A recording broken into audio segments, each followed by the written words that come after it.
Haemoglobin related যতগুলো disease আছে তার মধ্যে মোস্ট কমন ডিজিজ হলো থ্যালাসেমিয়া। কিন্তু এই থ্যালাসেমিয়া মানে কি? থ্যালাসেমিয়া শব্দটা তৈরি হয়েছে দুটো গ্রিক ওয়ার্ড থ্যালাসা আর হেমিয়া পাশাপাশি জুড়ে দিয়ে। থ্যালাসা শব্দের মানে হলো সমুদ্র, আর হেমিয়া কথার অর্থ হলো ব্লাড বা রক্ত। ভূমধ্যসাগর বা মেডিটেরিয়ান সির চারপাশে যে সমস্ত মানুষের বাসস্থান তাদের মধ্যে এই থ্যালাসেমিয়া রোগের প্রকোপ খুব বেশি দেখা যায়, আর এই কারণেই এই রোগের নাম রাখা হয়েছে থ্যালাসেমিয়া। এই থ্যালাসেমিয়ার আরও একটা নাম হলো কুলিজ অ্যানিমিয়া। কুলি অর্থাৎ যারা মাল বহন করে তাদের মধ্যেও কি এই রোগের প্রকোপ বেশি? একদমই না। 1920 সালে ডক্টর থমাস বেন্টন কুলি সর্বপ্রথম এই রোগটিকে ডেসক্রাইব করেন। এই কারণে থ্যালাসেমিয়াকে কুলিজ অ্যানিমিয়াও বলা হয়ে থাকে। নর্মাল অ্যাডাল্ট হিমোগ্লোবিনে দুটো আলফা আর দুটো বিটা গ্লোবিন চেন থাকে। যদি কোনো মিউটেশনের ফলে এই গ্লোবিন চেনের সিনথেসিস কমে যায় কিংবা একেবারেই বন্ধ হয়ে যায় তখন দেখা দেয় থ্যালাসেমিয়া। মিউটেশনের ফলে যদি আলফা চেন ক্ষতিগ্রস্ত হয় তাকে আমরা বলি আলফা থ্যালাসেমিয়া, আর যদি বিটা চেন ক্ষতিগ্রস্ত হয় তাকে আমরা বলি বিটা থ্যালাসেমিয়া। পুরো পৃথিবীর জনসংখ্যার প্রায় 5% লোক কিন্তু এই থ্যালাসেমিয়া রোগের জিন বহন করে। অন্যদিকে ইন্ডিয়ান সাবকন্টিনেন্টে এই সংখ্যাটা প্রায় 17%, অর্থাৎ 3 গুণেরও বেশি। এই কারণেই বিফোর ম্যারেজ বা before pregnancy thalassaemia screening test করে নেওয়া খুব প্রয়োজন। Thalassaemia is one type of haemolytic anaemia, অর্থাৎ প্রিম্যাচিওরলি হিমোলিসিস হওয়ার ফলে পেশেন্টের হিমোগ্লোবিন কমতে থাকে। কিন্তু এই হিমোলিসিস হয় কিভাবে?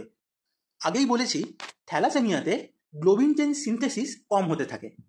বিটা থ্যালাসেমিয়াতে বিটা গ্লোবিন চেন সিনথেসিস কমে যাওয়ার ফলে সেটা কম্পেনসেট করার জন্য আলফা চেনের সিনথেসিস কিন্তু বেড়ে যায়। সিমিলারলি আলফা থ্যালাসেমিয়াতে আলফা চেনের সিনথেসিস কমার ফলে বিটা এবং গামা চেনের সিনথেসিস বাড়তে থাকে।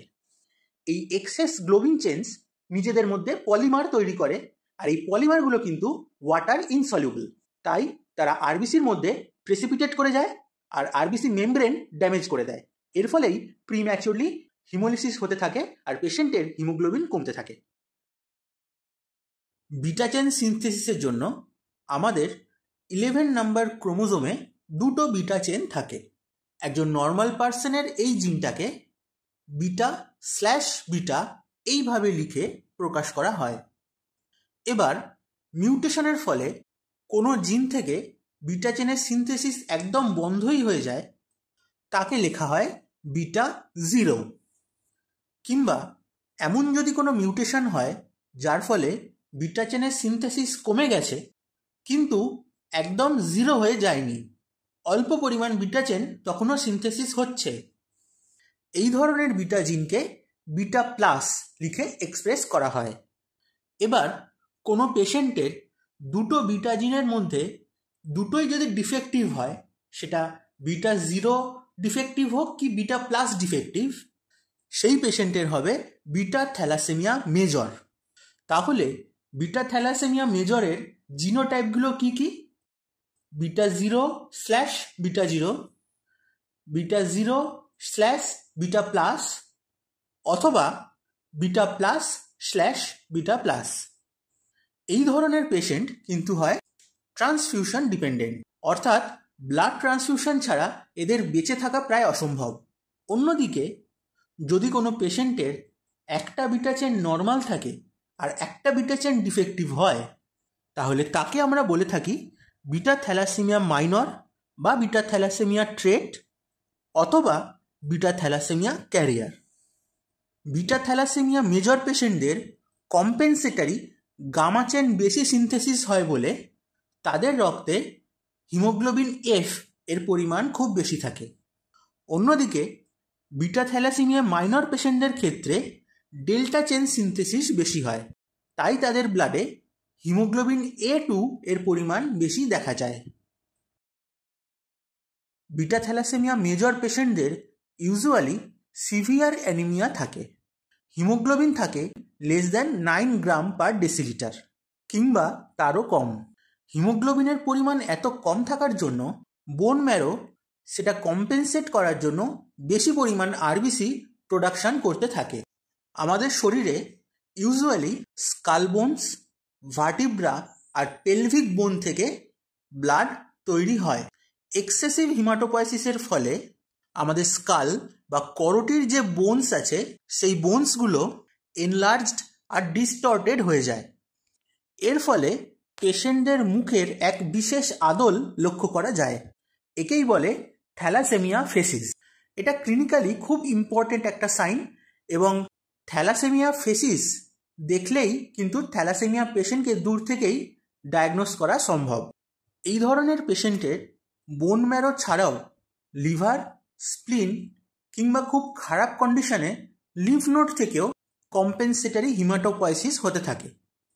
একে বলে এক্সট্রামেডুলারি হিমাটোপয়েসিস, অর্থাৎ বোন ম্যারোর বাইরে হিমাটোপয়েসিস। এর ফলে লিভার, স্প্লিন বা লিম্ফ নোড সাইজে বড় হয়ে যায়, অর্থাৎ পেশেন্টের হেপাটোমেগালি, স্প্লিনোমেগালি এবং লিম্ফ্যাডেনোপ্যাথি দেখা যেতে পারে। আমরা জানি আয়রন হিমোগ্লোবিন সিনথেসিসে সাহায্য করে থাকে, তাই এই সমস্ত পেশেন্টদের আয়রন অ্যাবজর্পশন খুব বেশি হয়। এক্সেস আয়রন অ্যাবজর্পশনের ফলে বডিতে আয়রন ওভারলোড হয়ে যায়, আর এই এক্সেস আয়রন ধীরে ধীরে জমা পড়তে থাকে হার্ট, লিভার, প্যানক্রিয়াসের মতো ইম্পর্টেন্ট অর্গ্যানগুলোতে। এর ফলে হার্ট ড্যামেজ হয়ে কার্ডিওমায়োপ্যাথি, লিভার ড্যামেজ হয়ে জন্ডিস আর প্যানক্রিয়াস ড্যামেজ হয়ে ডায়াবেটিস দেখা যেতে পারে। এবার পেরিফেরাল ব্লাড স্মিয়ার যদি দেখি, আরবিসি হবে মাইক্রোসাইটিক হাইপোক্রোমিক উইথ অ্যানাইসোপয়কিলোসাইটোসিস।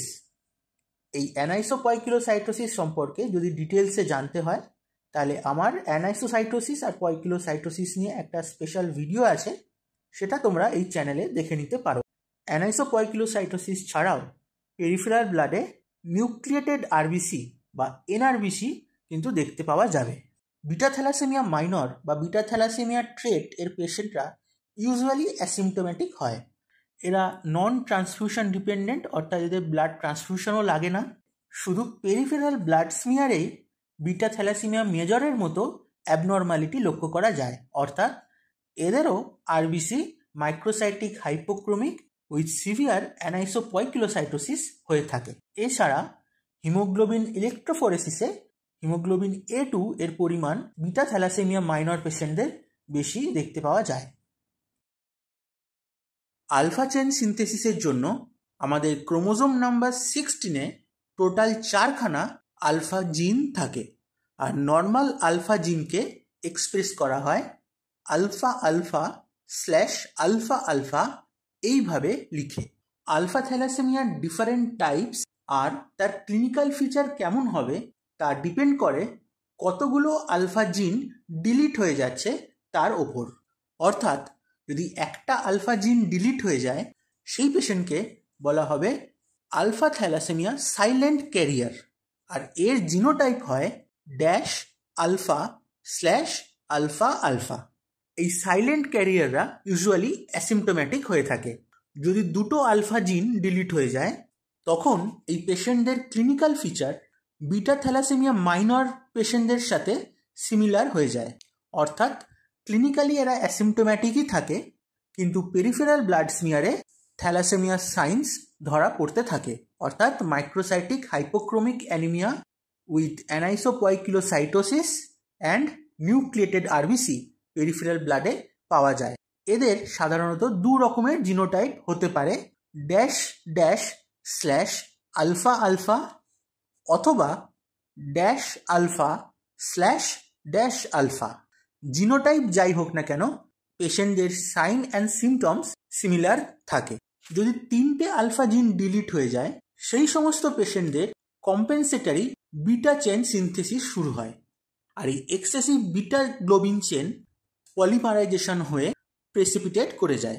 এই ধরনের বিটা চেনের টেট্রামার্স অক্সিজেনের প্রতি হাই এফিনিটি থাকে, অর্থাৎ এরা লাং থেকে অক্সিজেন ক্যাপচার তো করে কিন্তু টিস্যুতে অক্সিজেন রিলিজ করে না, তাই টিস্যু ধীরে ধীরে হাইপক্সিয়া ডেভেলপ করে। এছাড়াও বিটা 4 টেট্রামার্স প্রেসিপিটেট করে মেমব্রেন ড্যামেজ করে বলে হিমোলিসিসও এই পেশেন্টদের স্টার্ট হয়ে যায়, অর্থাৎ হিমোলাইটিক অ্যানিমিয়ার ফিচার্সও দেখতে পাওয়া যায়। যদি 4টে আলফা জিনই ডিলিট হয়ে যায় তাহলে compensatory gamma chain synthesis increase করে। একটা হিমোগ্লোবিন মলিকিউলে 4টে গামা চেন জুড়ে গামা 4 টেট্রামার তৈরি করতে থাকে। একে বলে হিমোগ্লোবিন বার্টস। হিমোগ্লোবিন বার্ট এর হাই অক্সিজেন অ্যাফিনিটি লক্ষ্য করা যায়, যার ফলে ফিটাসের মধ্যেই টিস্যু হাইপক্সিয়া তৈরি হয় এবং জন্মানোর আগেই ইউটেরাসের মধ্যে ফিটাল ডেথ হয়ে যায়। একেই বলে হাইড্রপস ফিটালিস। 4টে আলফা জিনই ডিলিট হয়ে যাওয়ার ফলে এদের জিনোটাইপ হয় dash dash slash dash dash. আজকে আমরা খুবই কম্প্রিহেন্সিভ আর ইজি ওয়েতে থ্যালাসেমিয়া নিয়ে ডিসকাস করলাম। যদি আজকের ডিসকাশন তোমার ভালো লেগে থাকে, নতুন জিনিস জানতে পেরে থাকো, কিংবা থ্যালাসেমিয়া নিয়ে যদি কোনো কনফিউশন ক্লিয়ার হয়ে থাকে, তাহলে অবশ্যই ভিডিওটা লাইক করে দিও, বন্ধুদের সাথে শেয়ার করে দিও। আর এরকম আরও কনসেপ্ট ক্লিয়ারিং ভিডিও দেখতে হলে প্যাথোপিডিয়াকে অবশ্যই সাবস্ক্রাইব করে নিও। আজ এই পর্যন্তই। আগামী সপ্তাহে দেখা হবে নতুন কোনো টপিক নিয়ে।